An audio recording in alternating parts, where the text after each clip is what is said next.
রাজধানী ঢাকার ঐতিহাসিক সোহরাওয়ার্দী উদ্যানে মহাসমাবেশ ঘোষণা করা হয়েছে, যেটা ইতিমধ্যে আমাদের সংগ্রামী মহাসচিব ঘোষণা করেছেন।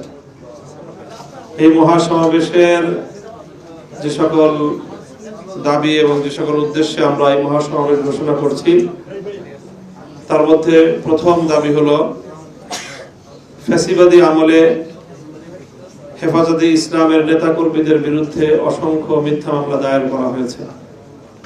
2013 সালের শাপলা চত্বরের হত্যাকাণ্ড সহ নানা সময়ে হেফাজতে ইসলামের নেতাকর্মীদের বিরুদ্ধে ফ্যাসিবাদী আমলে যে সকল মিথ্যা মামলা দায়ের করা হয়েছে, সেই সকল মিথ্যা মামলাগুলো প্রত্যাহার করত 2013 সালের শাপলার গণহত্যা এবং 2021 সালের মোদী বিরোধী আন্দোলনে হেফাজতে ইসলামের নেতাকর্মীদেরকে যে হত্যা করা হয়েছে, সেই হত্যাকাণ্ড সহ সকল হত্যাকাণ্ডের দ্রুত বিচার নিশ্চিত করার দাবি।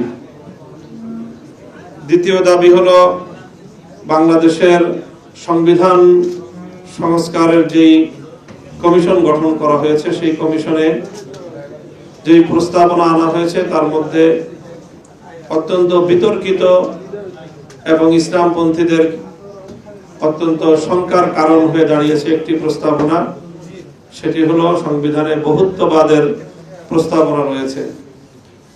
আমরা সেই বহুত্ববাদের প্রস্তাবকে সম্পূর্ণরূপে প্রত্যাখ্যান করছি।